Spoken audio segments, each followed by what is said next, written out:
Alors, on a vu qu'avec les polynômes, on pouvait évidemment faire beaucoup de choses.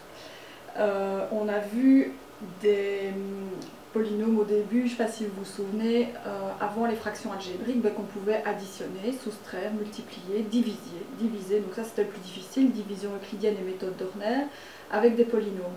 Et puis on a fait la factorisation, puis on a fait les équations produits, puis on a simplifié les fractions rationnelles, donc une fraction où il y a des polynômes au numérateur et au dénominateur. Et bien le pas plus loin, et ce n'est pas le plus facile, c'est de se dire, quand on a des fractions algébriques avec des polynômes, donc on peut aussi additionner, soustraire, multiplier, diviser et même résoudre des équations. Alors on va faire les choses piano, piano. Et donc, opération avec des fractions algébriques, une activité de découverte.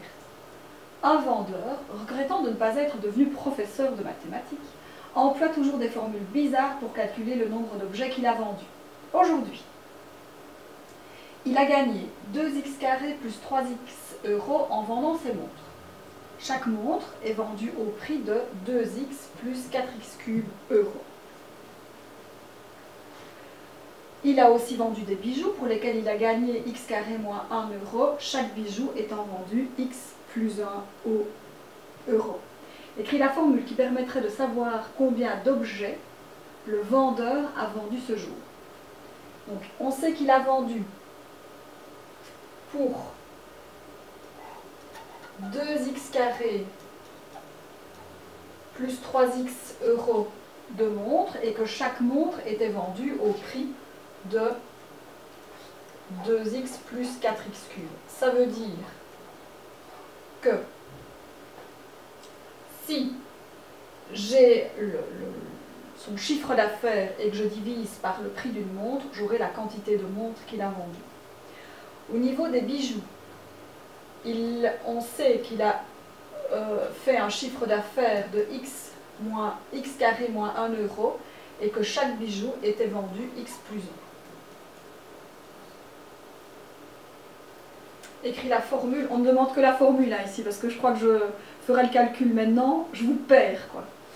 Alors, on demande donc que la formule, voici la formule, qui peut aussi s'écrire 2x carré plus 3x divisé par 2x plus 4x cube, plus, et donc j'ai une addition, x carré moins 1 divisé par x plus 1.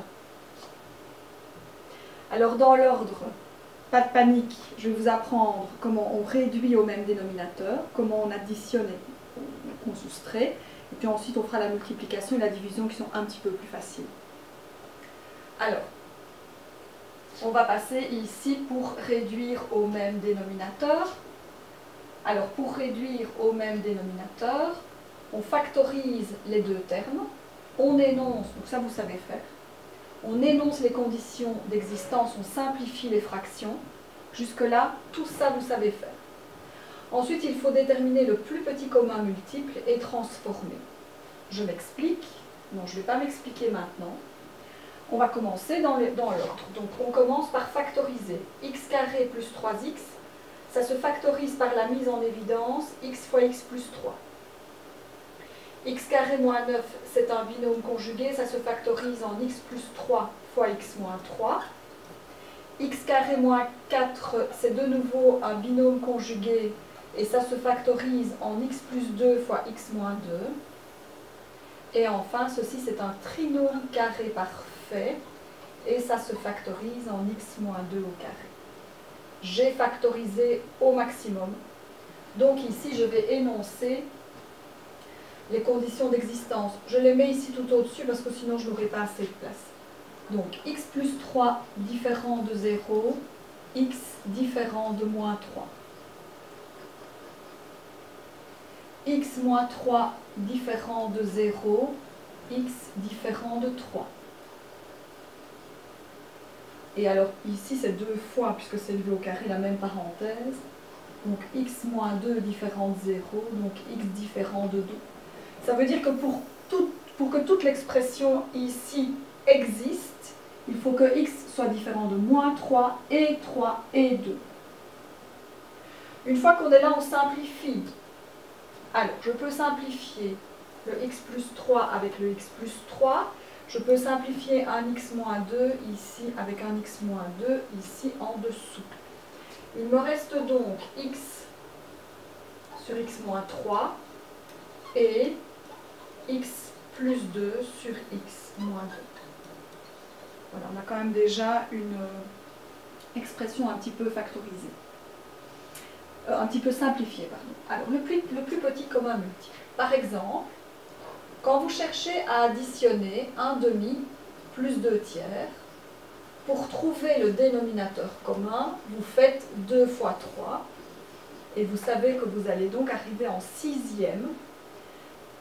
Donc là, vous faites fois 3, donc 1 fois 3, et là, vous faites fois 2, 2 fois 2.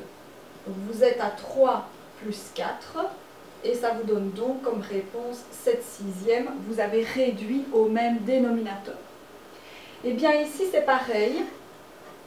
Le dénominateur commun entre x-3 et x-2, c'est x-3 fois x-2.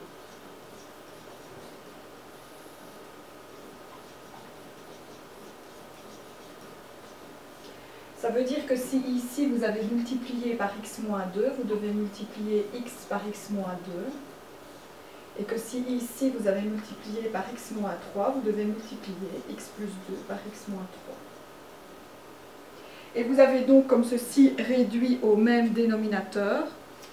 Alors on peut aller plus loin. On peut ici par exemple se dire, je fais une distributivité, x carré moins 2x.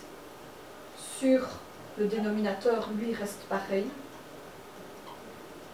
Et ici, on peut peut-être faire une double. Donc, x carré moins 3x plus 2x moins 6.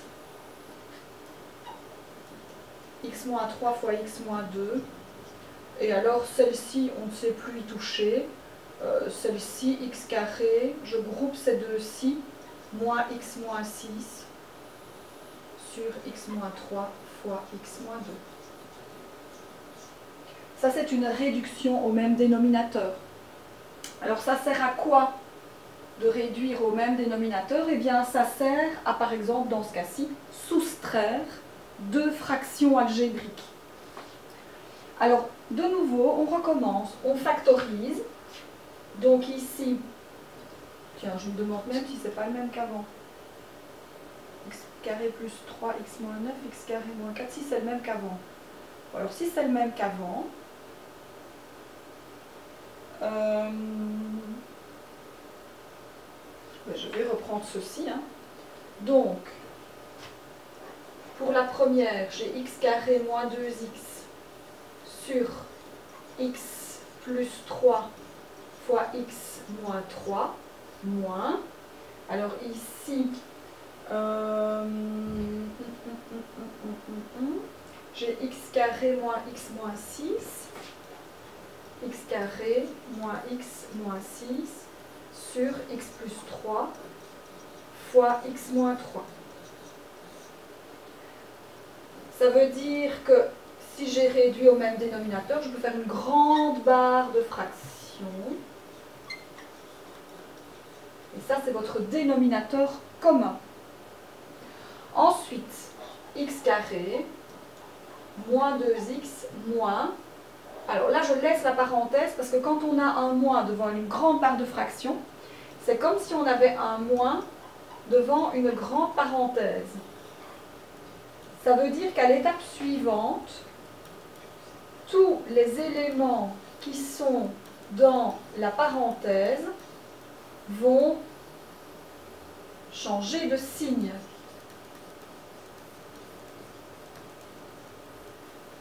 Et donc, x carré moins x carré, ils s'en vont. Moins 2x plus x, ça me donne moins x plus 6 sur x plus 3 fois x moins 3. Donc, évidemment, quand on a ici des soustractions avec des fractions algébriques qui sont quand même très importantes, on ne sera pas aussi méchant dans les exercices. Eh bien, vous avez tout d'abord tous les éléments ici précédents à réaliser. Donc, factorisation, conditions d'existence, je simplifie. Et puis seulement après, je réduis au même dénominateur, j'effectue et je trouve mes expressions réduites. Donc ici, je suis vraiment repartie de la fin pour arriver ici à la soustraction. Alors vous allez voir, c'est ce que je vous disais, pour la multiplication et la division, c'est un peu plus facile. Mais comme je n'ai pas mis mon minuteur, je ne sais pas quand mon appareil photo va s'arrêter au niveau de la vidéo. Donc je vais m'arrêter et puis on fera les deux petits trucs à la fin, pas trop compliqués.